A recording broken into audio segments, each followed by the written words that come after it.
Just off Interstate 80, at the top of the Sierra Nevada, a statue of a pioneer family stares west. It stands on a stone pedestal 22 feet tall, and that height isn't for decoration, it's a measurement. 22 feet is how deep the snow was said to be the winter this place earned its name.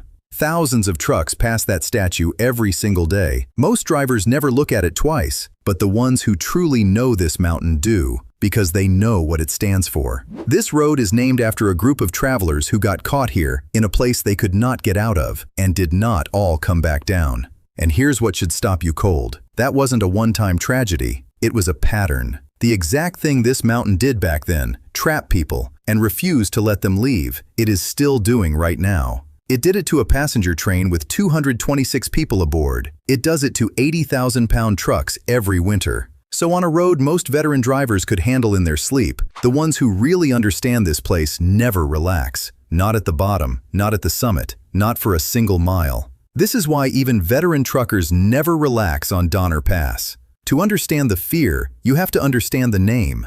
In 1846, a wagon train of about 87 pioneers, the Donner and Reed families and others, was pushing west to California, running late after taking an unproven shortcut that cost them weeks. By the time they reached the eastern wall of the Sierra Nevada, near what's now Truckee, it was late October. Too late. On the night of October 28th, an early winter storm blanketed the pass overnight and blocked it. They tried to climb it. They couldn't. They were one day too slow, and the door slammed shut behind them. They spent the next 4 months trapped at a frozen lake, in makeshift cabins and tents, waiting for a thaw that never came. They ate their oxen, then the hides, then boiled leather and bark. And by the time the first rescuers reached them in February 1847, the survivors had lived through the winter the only way left to them, on the bodies of those who had already died. Of the roughly 87 who started, only 47 survived. Nearly half died in that trap. More than half of the group were children, and the lake they died beside, once called Truckee Lake, was renamed Donner Lake. The pass above it took the name too.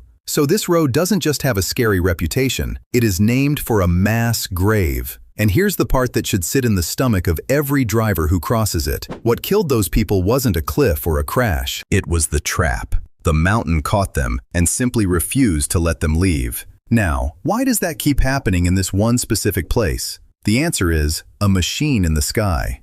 Donner Pass sits at more than 7,000 feet, right on the crest of the Sierra Nevada. And the Sierra is essentially a giant wall standing directly in the path of storms rolling in off the Pacific. When that wet Pacific air hits the wall, it's forced up, it cools, and it dumps everything it's carrying right here. The result is almost hard to believe. Perched near the pass at about 6,900 feet is the Central Sierra Snow Lab, which has been measuring snowfall since 1946. Its all-time record for a single season is 812 inches. That is more than 67 feet of snow in one winter. That record was set in 1951 and 52, and it wasn't a fluke. The lab has logged multiple seasons over 55 feet, and there are older, unofficial measurements suggesting even more fell in the 1800s. This is, by any measure, one of the snowiest places in North America. For a trucker, that number isn't trivia, it's the whole problem. Because when snow falls at the rates it can here, 2 to 3 inches an hour, driven by winds gusting to 80 or 90 miles per hour, the road doesn't gradually get worse. It goes from open to chain-controlled to closed, sometimes in a matter of hours. The snow doesn't just make the road slippery, it shuts the door. And that is where the modern trap springs.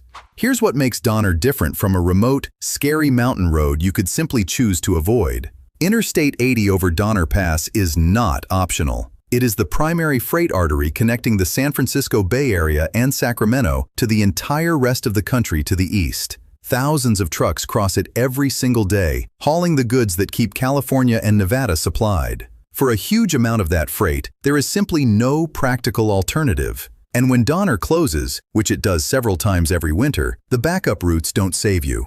The main alternatives, like Highway 50 over Echo Summit and Highway 88 over Carson Pass, tend to close in the same storms because the same wall of weather is sitting on all of them at once. So picture the veteran trucker's real situation. A storm is coming, the schedule says go, the load is due, and the only road that gets them there is the one road the mountain is about to seal. They can't detour around it. They can climb it before the door closes, or they can join a line of stopped trucks at the bottom and wait for hours, sometimes for days, as the snow piles up around them. Sound familiar? It should. It's the Donner Party's exact dilemma, replayed with diesel engines. Get over before the storm, or get trapped by it. And in case you think modern machines made that trap obsolete, the mountain has already proven, in spectacular fashion, that they didn't. Because in the winter of 1952, Donner didn't just trap a wagon train, it trapped an entire luxury train with 226 people on board. On January 13, 1952, the city of San Francisco, a gleaming diesel-powered streamliner, the pride of its railroad, was crossing the Sierra with 226 passengers and crew aboard. It ran straight into the third day of a monster blizzard, 90-mile-per-hour winds, blowing snow, drifts piling up to 25 feet. Near Donner Summit, the train ground to a halt in the snow, and it could not move. At first, people weren't scared. They'd been told rescue plows were on the way. Passengers played bridge in the lounge car and sang songs to pass the time. But the rescue didn't come, because the same storm that trapped the train was defeating the plows sent to save it. 2 rotary snowplow engines sent to clear the tracks had already derailed. Then, the situation turned. By Monday, the train's batteries drained and the lights dimmed and died. When the water tanks that fed the heating system ran dry, the heat failed too, and the temperature inside the cars dropped toward the low 20s. Passengers began suffering carbon monoxide poisoning from the fumes as crews tried to keep things running. The food ran low.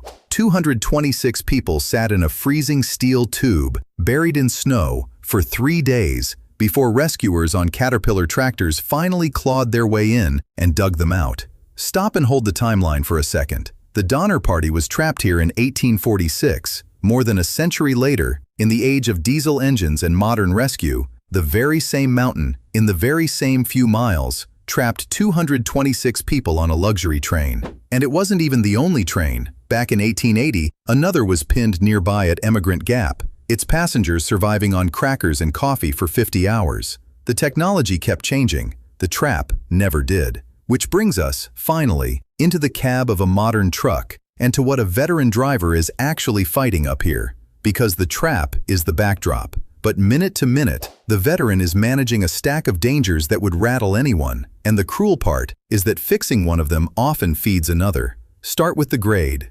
The descent off Donner runs 3 to 6% for about 30 miles, with sections hitting a full 6% downhill. On a grade that long, an 80,000-pound truck can overheat its brakes to the point of failure, and a loaded rig with dead brakes on a mountain descent becomes, in the words of one analysis, an uncontrollable missile. That's why the westbound side has a long brake check area and 2 separate runaway truck ramps, gravel escape lanes for rigs that already lost the fight. And here's the tell. Those ramps get used most often in summer, when brakes overheat and traffic is heaviest.